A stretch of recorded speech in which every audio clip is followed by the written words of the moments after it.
This is a research project that we did in partnership with Active Lancashire, and it was about trying to see whether or not you could involve people in recovery from drug and alcohol misuse in sports-based programs to improve their activity levels and contribute to their recovery from addiction.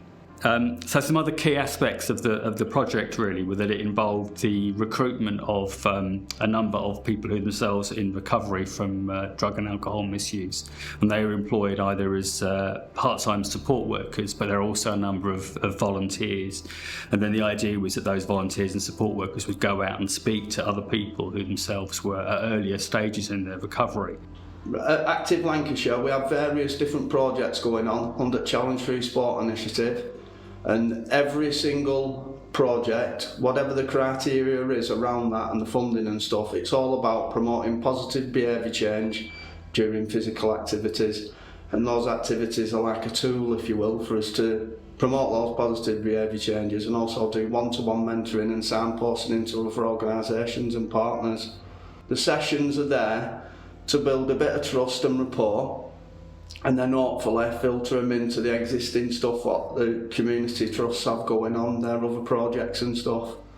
All in the aim to reduce crime, reduce drug use,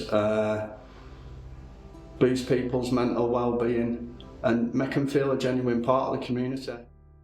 So some of the key outcomes from the project, I mean, first of all was the number of people that were engaged over a long period of time, because it's all well and good just involving people as a one-off, but as a project they were successful in getting more than 2,500 people involved in some kind of sporting activity, and over a quarter of those were still involved 12 months down the line. And that's really important, because obviously what you want to see is sort of sustained outcomes that are maintained rather than just a one-off.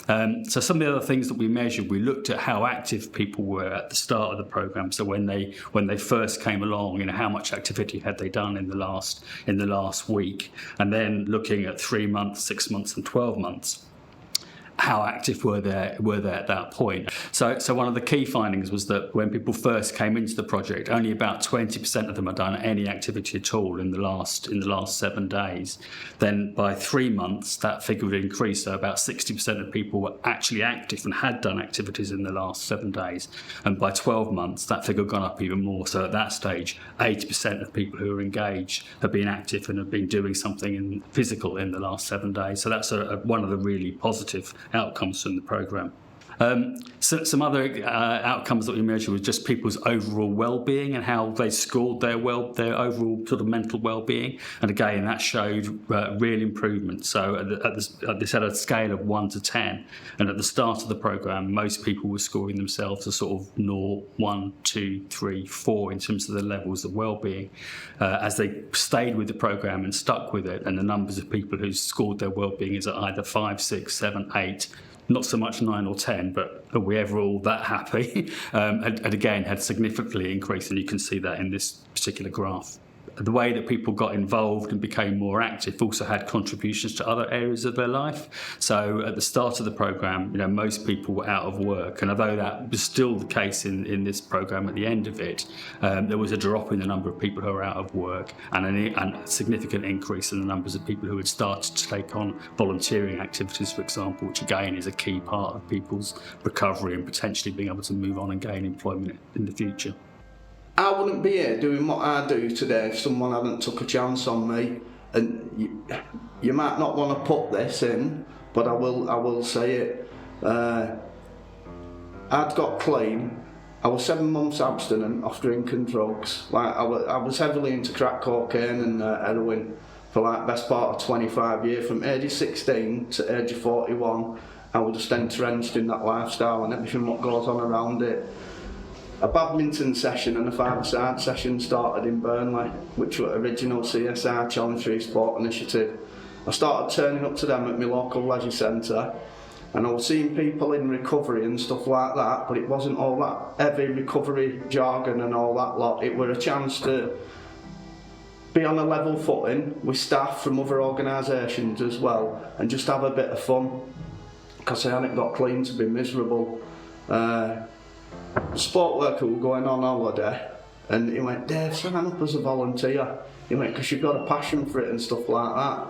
So me and my partner, Mrs. at the time, signed up as volunteers. This lady came down to this badminton session, and I just said, I know your face from somewhere, don't I? I said, did you used to go to Townley School? She went, I'm a bit older than you, and it was left at that. And then when she was going, I just said, excuse me, and she turned around and said, I just hope I haven't offended you in the past, you know, like pinched a car or something like that. And 2 weeks later, she's picked me up and we're driving down motorway to head office in Leyland to sign this paperwork and everything for DBSs and that. And she went, you still don't recognise me, do you, Dave? And I went, no. She went, for Stoffels and times I met you, I arrested you.